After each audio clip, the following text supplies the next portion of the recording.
रात के 12 बज चुके थे। भाई ने धीरे से मेरे कमरे का दरवाज़ा खोला और अंदर आकर मुझे सोता हुआ देखकर अंदर से दरवाजे की कड़ी लगा दी। मैं भी सोने का नाटक ही कर रही थी। कमरे में हम दोनों के सिवा और कोई भी नहीं था। मुझे अच्छे से मालूम था कि मेरा भाई आधी रात को मेरे कमरे में किस लिए आया है। मैं भी बिस्तर पर आंख बंद करके ऐसी पड़ी थी जैसे बहुत ही गहरी नींद में हूँ। उसके बाद जो भाई मेरे साथ करने वाला था वो मुझे मालूम था, पर मैं भी उसे रोकने की कोशिश नहीं करती थी। क्यों नहीं रोकती थी, इसका जवाब आपको कहानी में आगे मिलेगा। आखिर ये सब कैसे शुरू हुआ और भाई को सबसे ज़्यादा मेरे में क्या पसंद था। पूरी कहानी जानने के बाद आपके होश उड़ जाएंगे कि कैसे उसने मुझे सिर्फ अपनी उंगली से। हेलो दोस्तों, मेरी उम्र 21 साल थी। मैं सेकंड ईयर की स्टूडेंट थी। उन दिनों गर्मी शुरू हो चुकी थी, इसलिए हमें कॉलेज से छुट्टियां मिल गई थीं। रोज़ की तरह आज भी पूरे घर की सफाई करने के बाद मैं अपने बिस्तर पर आराम कर रही थी। थकावट इतनी ज़्यादा थी कि ऐसा लग रहा था जैसे पूरा बदन अकड़ गया हो। मैं अपने बिस्तर पर लेटकर सुकून पाने की कोशिश कर रही थी और हाथों से अपने सिर की मसाज कर रही थी। तभी मेरी एक कराहती आवाज़ सुनकर मेरा भाई विक्की बंद कमरे में आया और कहने लगा, क्या हुआ दीदी, तबीयत तो ठीक है? मैंने कहा, क्या बताऊं भाई, मम्मी सारा काम मेरे सर पर डालकर चली जाती है। कॉलेज की छुट्टियां क्या हुई, सारे घर की जिम्मेदारी मुझ पर आ गई है। ऊपर से मुलाजिम भी छुट्टी पर है। मुझसे नहीं होते ये घर के काम। मेरी बात सुनकर वह मेरे पास बैठ गया और कहने लगा, मेरी प्यारी बहन, कोई बात नहीं, मैं अब भी तुम्हारे लिए दूध लेकर आता हूँ, उसे पियोगी तो सुकून मिलेगा। विक्की की बात सुनकर मैं मुस्कुरा दी और कहा, बस तुम खाना बाहर से ले आना, मैं थोड़ी देर सो जाऊंगी। इसके बाद वह वापस दूध लेकर आया। उसे देखकर मुझे उस पर बहुत प्यार आया। सच में दुनिया में बहुत कम ही ऐसे भाई होते हैं जो अपनी बहनों का इतना ख्याल रखते हैं। मैंने उसे ढेर सारी दुआएं दी और उसका लाया हुआ दूध पीने लगी। दूध पीने के बाद मैंने गिलास एक साइड पर रखा और लेट गई। विक्की कहने लगा, चलो मैं तुम्हारा सिर दबा देता हूँ, तुम आराम से सो जाओ। वह मेरे सिरहाने बैठ गया और अपने हाथों से मेरा सिर दबाने लगा। मुझे धीरे धीरे सुकून मिलने लगा और दर्द भी कम होने लगा। मैं आंखें मूंद कर सोने लगी और गहरी नींद में चली गई। मुझे पता ही नहीं चला कि घंटों तक मैं सोती रही। मेरी आंख मम्मी की आवाज़ से खुली। मैं हड़बड़ाकर उठी। सिर बुरी तरह बोझिल हो रहा था। घड़ी पर नज़र डाली तो रात के 9 बज रहे थे। मुझे एकदम झटका सा लगा। बड़ी अजीब बात थी कि पापा ऑफिस से वापस आ चुके थे। शायद थकावट की वजह से मुझे वक्त का एहसास ही नहीं हुआ। जैसे ही उठकर 2 कदम चली, मुझे चक्कर आ गए। आंखों के आगे अंधेरा छा गया। अगर दीवार का सहारा न लिया होता तो यकीनन गिर जाती। फ्रेश होकर बाहर आई तो देखा खाने की टेबल पर सब मेरा ही इंतज़ार कर रहे थे। मैं जाकर आराम से कुर्सी पर बैठ गई। विक्की मुझे देखकर मेरी प्लेट में खाना डालने लगा। फिर मम्मी से कहने लगा, मम्मी, अन्नू पर काम का बोझ थोड़ा कम डाला करें। अगर अन्नू नहीं आ रही है तो उसकी जगह किसी और को रख लें। यह बेचारी सारा दिन काम करके थक जाती है। देखें तो इसकी रंगत भी पीली पड़ चुकी है। मेरी हालत वाकई ख़राब हो चुकी थी। मैं बहुत थकी हुई महसूस कर रही थी। मम्मी और पापा दोनों ही जॉब करते थे, क्योंकि सिर्फ पापा की नौकरी से घर चलाना मुश्किल था। ऊपर से हमारी पढ़ाई के खर्चे भी कुछ कम नहीं थे, इसलिए मम्मी भी उसी कंपनी में काम करती थीं जहां पापा नौकरी करते थे। मैं और विक्की कॉलेज जाते थे, मगर अभी गर्मियों की वजह से छुट्टियां थीं, इसलिए हमें घर पर ही रहना पड़ रहा था। मैंने यह बात नोट की थी कि पिछले कुछ दिनों से विक्की मेरे साथ कुछ ज़्यादा ही जुड़ गया है।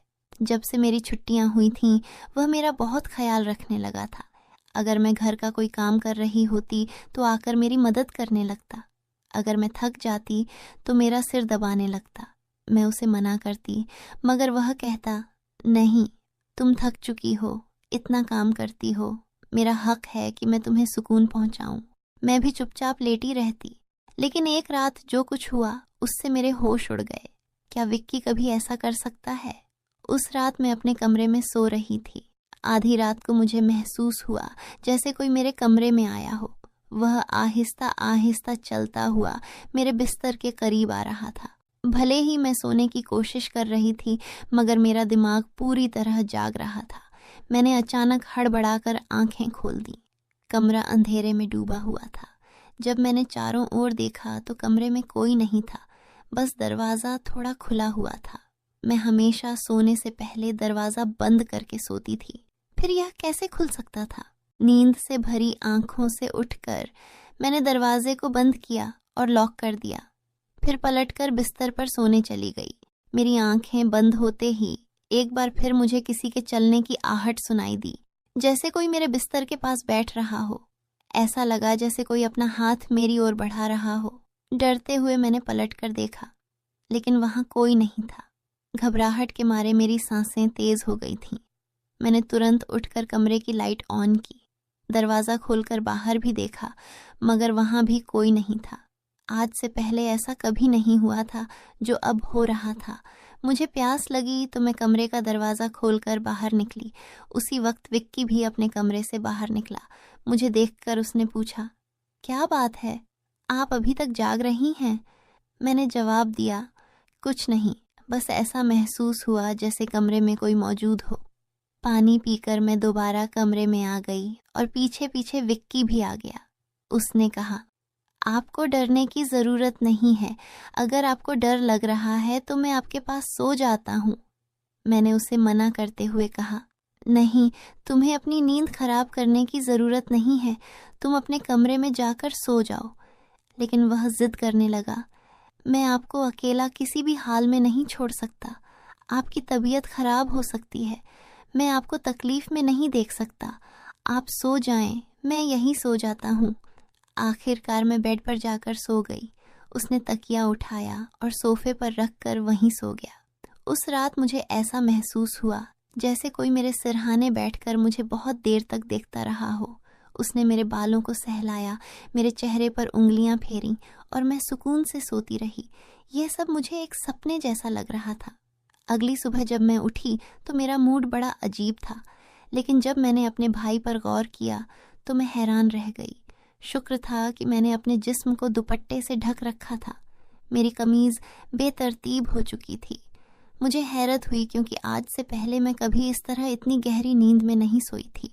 आज मैं थोड़ी खुश भी महसूस कर रही थी, लेकिन इसकी वजह समझ नहीं आ रही थी। मैंने उससे पूछा तो उसने कहा, मैं तो रोज ही इतना खुश होता हूँ।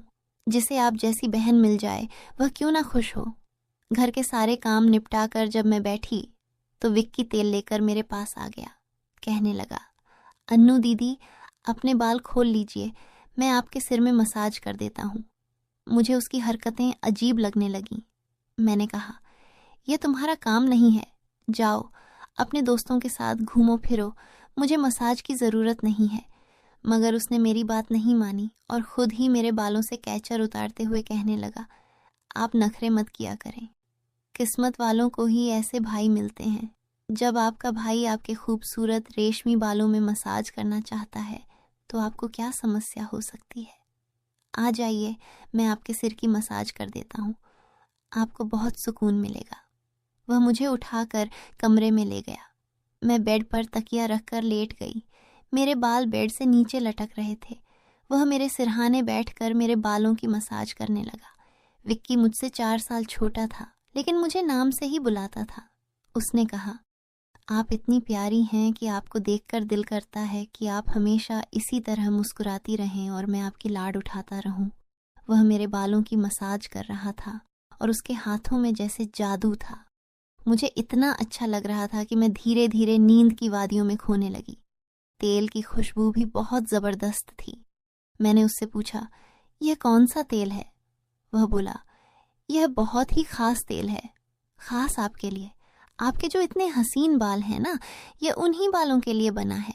उसकी बातें बहुत प्यारी थीं, हालांकि मैं समझ नहीं पा रही थी कि वह किस लहजे में बात कर रहा है। बहरहाल मसाज के दौरान ही मैं गहरी नींद में खो गई। कुछ देर बाद जब मेरी आंख खुली तो मेरा पूरा बदन दर्द से टूट रहा था। ऐसा लग रहा था जैसे मेरी टांगों पर बहुत ज़्यादा वजन रखा गया हो। पूरे बदन में दर्द सरक रहा था। मैं धीरे धीरे उठकर बैठी और आसपास देखने लगी। मेरी हालत अजीब थी। जब मैंने खुद पर गौर किया तो देखा कि मैं पूरी तरह भीगी हुई थी। जैसे किसी ने मुझे नहला दिया हो। मेरे कपड़े गीले थे, पंखा बंद था और कमरे में गर्मी थी। ये सब क्या हो रहा था? बड़ी मुश्किल से मैं बेड से उठी। मुझे चक्कर आ रहे थे, चलना मुश्किल हो रहा था। मैं अपनी हालत समझ नहीं पा रही थी। ऐसा क्यों लग रहा था कि मैंने सोया नहीं, बल्कि कोई भारी मेहनत वाला काम किया हो। बड़ी मुश्किल से चलकर मैं बाथरूम गई और फ्रेश हुई। अपनी हालत पर गौर किया तो लगा जैसे शरीर पूरी तरह थकावट से चूर था। जब मैं कमरे से बाहर निकली तो मुझे फुसफुसाने की आवाज़ें सुनाई दी। ऐसा लग रहा था जैसे कोई किसी से बात कर रहा हो। घर में मेरे और विक्की के अलावा कोई नहीं था। फिर वह किससे बात कर रहा था? मैं पहले किचन में पानी पीने गई, मगर तब तक वह फुसफुसाहट रुक चुकी थी। मैं किचन के दरवाजे के पास खड़ी थी जब मैंने बैठक से किसी को निकलते देखा। उसके हाथ में काफ़ी पैसे थे जिन्हें देखकर वह मुस्कुरा रहा था। यह देखकर मेरे माथे पर बल पड़ गए। अगले ही पल उसकी नज़र मुझ पर पड़ी। मुझे देखकर उसने कहा, अन्नू, आप उठ गईं? मैं उसकी तरफ धीरे धीरे चलकर गई। वह हड़बड़ाकर पैसों को अपनी पैंट की जेब में डालने लगा, मगर मैंने उसका हाथ पकड़कर उन पैसों को सामने लाकर पूछा, इतने पैसे तुम्हारे पास कहाँ से आए? वह नजरें झुका चुका था। धीरे से कहने लगा, आप प्लीज पापा को मत बताना। मैं ताज्जुब में थी कि उसने यह पैसे पापा को क्यों नहीं दिए। मैंने सख्ती से पूछा तो वह सहम गया। उसने कहा, ये पैसे तो पापा के एक दोस्त ने कई साल पुराने कर्ज के रूप में लौटाए थे। मैंने सोचा था कि इनसे मोबाइल खरीद लूंगा, लेकिन उसने पैसे मुझे थमा दिए। मैंने उसे डांटते हुए कहा, हाँ, तुमने अच्छा किया। घर के हालात देखो किस कदर खराब हैं। हमारे माँ बाप दोनों नौकरी कर रहे हैं और तुम मोबाइल खरीदने की बात कर रहे हो। वह शर्मिंदा हो गया। उसी रात मैंने वे पैसे पापा को दे दिए। उस रात विक्की मुझसे कोई बात नहीं कर सका और जल्दी सोने चला गया। अगले दिन मैं किचन में काम कर रही थी जब विक्की अपने दोस्तों के साथ घर में दाखिल हुआ। मैं यह देखकर हैरान थी कि वह अपने दोस्तों को सीधा लाउंज में ले आया था। उस वक्त मैं दुपट्टा उतारकर बर्तन धो रही थी। जैसे ही वे सब हंसते हुए अंदर आए, मैंने तुरंत दुपट्टा ओढ़ लिया। मैंने उसे समझाने की कोशिश की, यह क्या तरीका है? तुम जानते हो इस वक्त मम्मी पापा घर पर नहीं हैं, फिर भी तुम इन लोगों को घर ले आए हो। विक्की तुनक्कर बोला, ये मेरा घर है। जब आपको मेरा ख्याल नहीं है तो मैं आपका ख्याल क्यों करूं? अच्छा, खाना तैयार करो। ये मेरे बहुत ख़ास दोस्त हैं। वह मुझसे काफ़ी नाराज़ लग रहा था, मगर अब मैं क्या करती? खाना तो बनाना ही था। मैं उसके दोस्तों के लिए खाना बनाने लगी। तभी वह बोला, खाना परोसने भी तुम खुद ही आओगी। विक्की का यह रवैया मुझे हैरान कर रहा था। छोटी सी बात पर वह इतना कैसे बदल सकता था? मैंने खाना टेबल पर लगा दिया। मैंने गौर किया कि उसके दोस्त बार बार मुझे घूर रहे थे। वे सभी विक्की की उम्र से बड़े लग रहे थे और अजीब तरीके से मुझे देख रहे थे, जैसे मुझे निगल ही जाएंगे। मैं डरकर अपने कमरे में चली गई और खुद को बंद कर लिया। जैसे ही वे गए, मैं विक्की पर फट पड़ी। दोबारा तुम्हारे ये दोस्त इस घर में नजर नहीं आने चाहिए। मगर वह अगले ही पल मेरे गाल थाम कर कहने लगा, इतना गुस्सा कहाँ से आता है? वे दोबारा नहीं आएंगे, लेकिन आप इस बारे में मम्मी पापा को कुछ नहीं बताएंगी। विक्की के इस बर्ताव से मैं परेशान हो गई। वह कभी प्यार जताने लगता था तो कभी चिढ़ने। बहरहाल मैंने हामी भर दी और अपने कमरे में चली गई। मुझे विक्की की हरकतें दिन ब दिन अजीब लगने लगी थीं। उस रोज़ भी जब मैं अपने कमरे में आराम करने के लिए सोई तो अचानक मुझे अपने पैरों पर किसी के हाथ महसूस हुए। मैंने चौंक कर आंखें खोलीं तो देखा कि विक्की मेरे पैरों को अपनी गोद में रखकर मसाज कर रहा था। मैंने तुरंत उसे ऐसा करने से मना किया, मगर वह कहने लगा, मैं जो कर रहा हूँ मुझे करने दो। इस घर में एक मैं ही हूँ जिसे आपकी इतनी फिक्र है। मम्मी पापा को तो काम से ही फुर्सत नहीं है। मैं भी थक चुकी थी। आंखें बंद की और सोने लगी। विक्की के हाथों की मसाज से मुझे नींद आ गई, लेकिन जब मेरी आंख खुली तो मेरे होश उड़ गए। मेरा सिर बुरी तरह चकरा रहा था। बिस्तर की चादर बिल्कुल बेतरतीब हो चुकी थी। बिस्तर पर एक शर्ट और एक मेल परफ्यूम पड़ा था। यह सामान किसका था? मैं कुछ बोल नहीं सकी। मेरे सिर में इतनी तेज दर्द था कि मैं फिर से बिस्तर पर गिर गई। ऐसा लग रहा था जैसे किसी ने मुझे बेहोशी की दवा पिला दी हो। पास में फुसफुसाने की आवाजें आ रही थीं, मगर कौन बोल रहा था यह मैं पहचान नहीं सकी। मुझे सिर्फ विक्की की आवाज़ सुनाई दे रही थी। ऐसा लग रहा था जैसे वह मेरे कमरे में मौजूद हो और मुझे उठाने की कोशिश कर रहा हो। कुछ देर बाद जब मेरी आंख खुली तो सारा दृश्य मेरी नज़रों के सामने घूमने लगा। मैंने सबसे पहले बेड की तरफ देखा, जहाँ पहले शर्ट और परफ्यूम पड़े थे, मगर अब वहाँ कुछ भी नहीं था। आज फिर मेरी हालत बहुत अजीब थी। मैं कोई बच्ची नहीं थी जो यह सब कुछ समझ न पाती। घर में मेरे और विक्की के अलावा और कोई नहीं था। फिर मेरे सोने के बाद ऐसा क्या होता था कि मेरा पूरा शरीर पानी से नहला दिया गया हो? सिर्फ इतना ही नहीं, मेरा शरीर दर्द से चूर था और रंगत भी बिल्कुल पीली पड़ चुकी थी। दिन ब दिन विक्की मेरे करीब आने की कोशिश कर रहा था, मगर मैं हर बार कोई न कोई बहाना बनाकर अपने कमरे में चली जाती थी। मेरे दिमाग में अजीब अजीब से विचार आने लगे थे। तबीयत भी काफ़ी ख़राब रहने लगी थी। मेरी हालत देखकर माँ भी परेशान हो गई। उन्होंने कहा कि वह अगले दिन ऑफिस से छुट्टी लेकर मुझे डॉक्टर के पास ले जाएंगी, ताकि पता चल सके कि मुझे क्या समस्या है। उस रात मैं बार बार उठ रही थी और ठीक से सो नहीं पाई। अगले दिन मेरे माता पिता हमेशा की तरह अपने काम पर चले गए।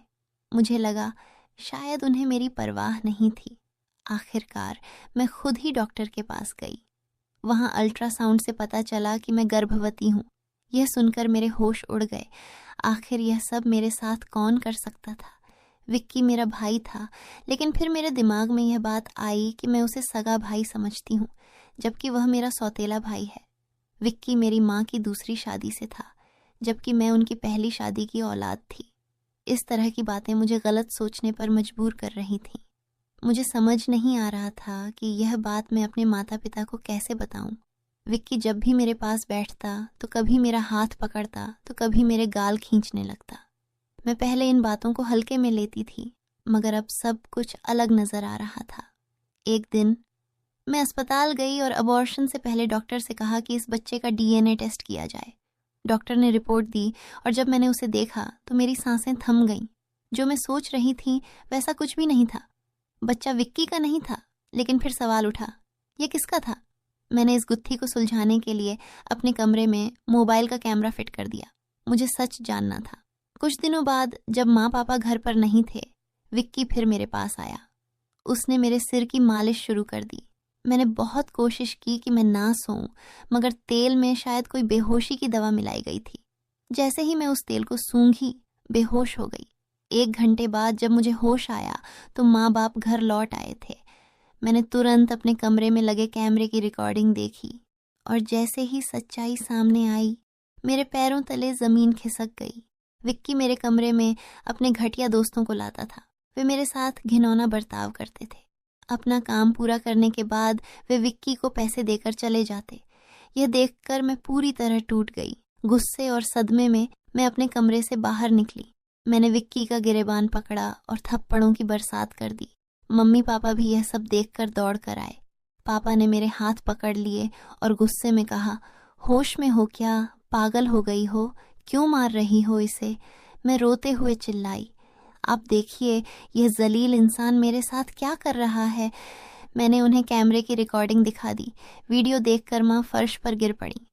पापा को भी अपनी आंखों पर यकीन नहीं हो रहा था। गुस्से से भरे पापा ने विक्की को पकड़कर पीटना शुरू कर दिया। उसके मुंह और नाक से खून बहने लगा।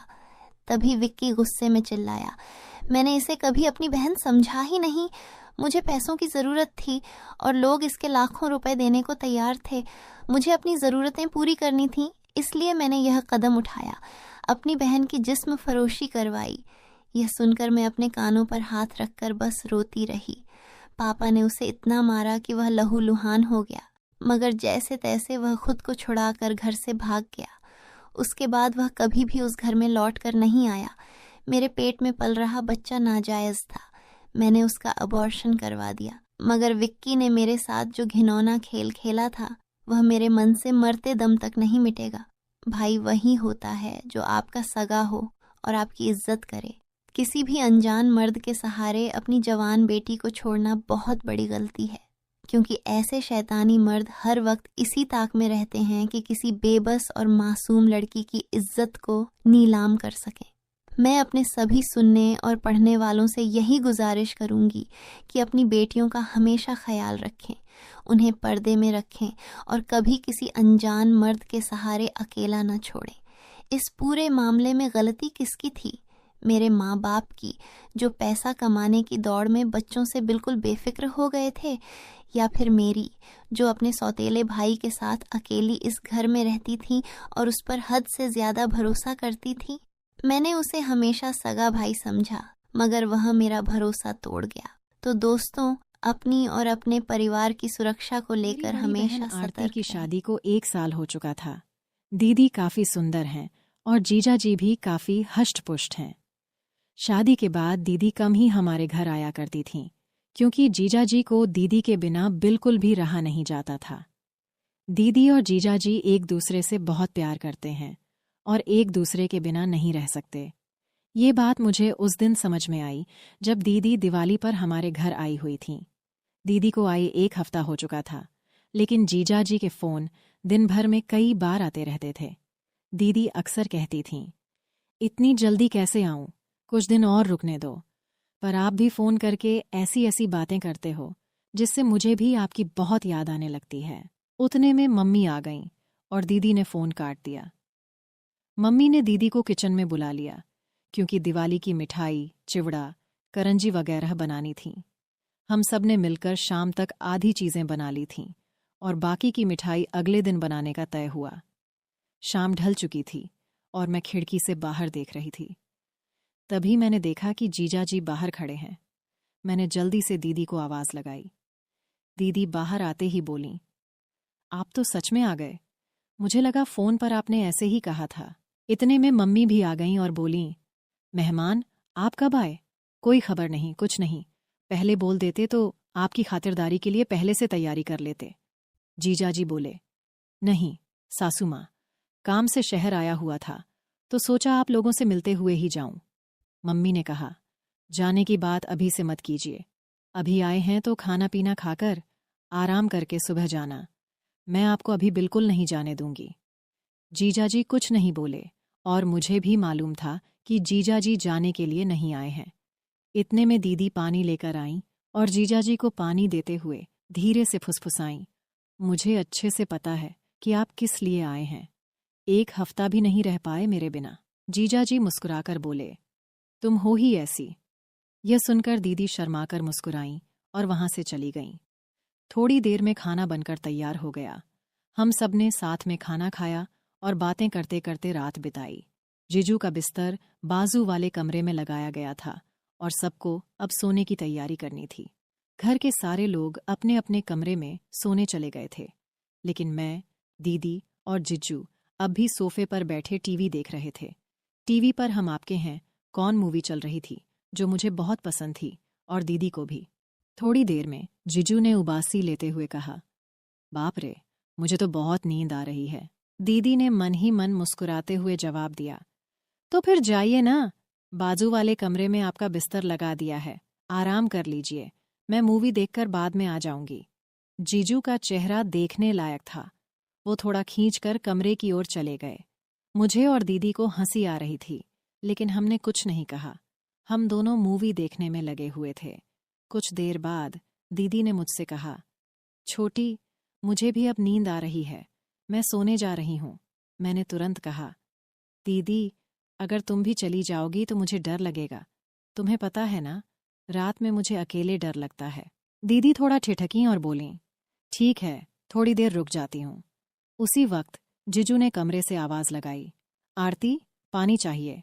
दीदी ने तुरंत कहा, रुको छोटी, मैं तुम्हारे जिजू को पानी देकर आती हूँ। मैंने कहा, ठीक है, पर जल्दी आना। दीदी किचन से पानी की बोतल लेकर जिजू के कमरे में चली गईं। मैंने सोचा, अभी आएगी, अभी आएगी, लेकिन 5 मिनट बीत गए और पूरे घर में मुझे कोई नजर नहीं आया। डर के मारे मैंने दीदी को आवाज दी। थोड़ी ही देर में दीदी कमरे से बाहर आईं।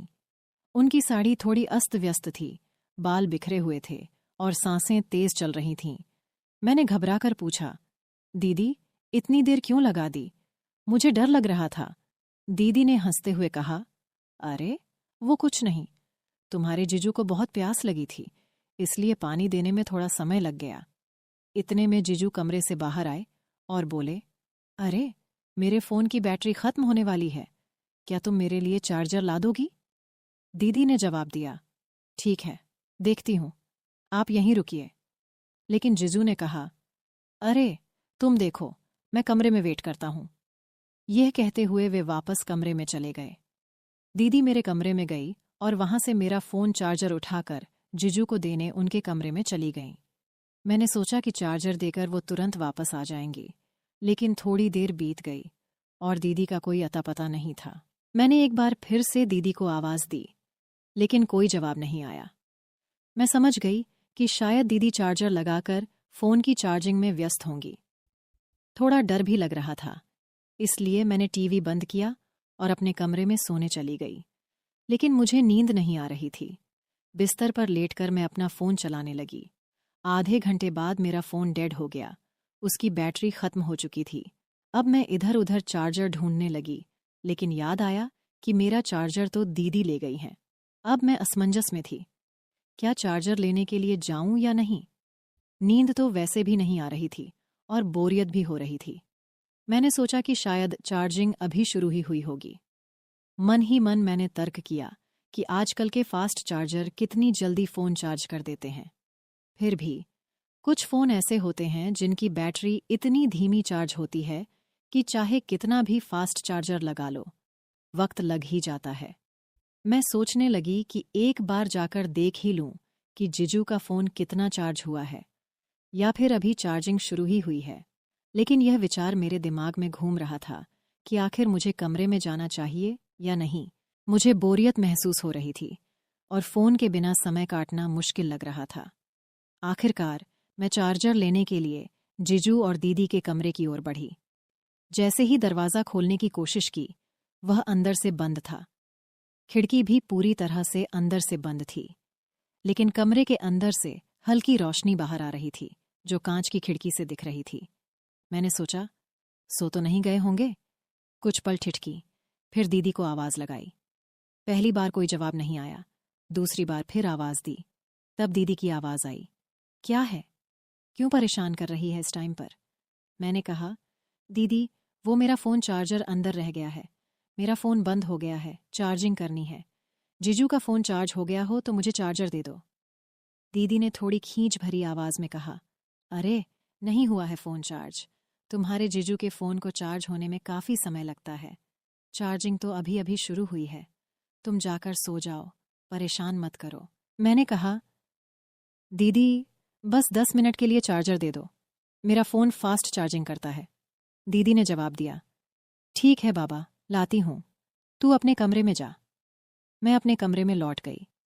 थोड़ी देर बाद दीदी चार्जर लेकर आईं और बोलीं, ये ले तेरा चार्जर, अब परेशान मत कर। जैसे ही मैंने चार्जर लिया, मेरी नज़र दीदी पर पड़ी। मैंने हैरानी से पूछा, दीदी, आपने ये क्या पहना है? ये तो जीजू का शर्ट है।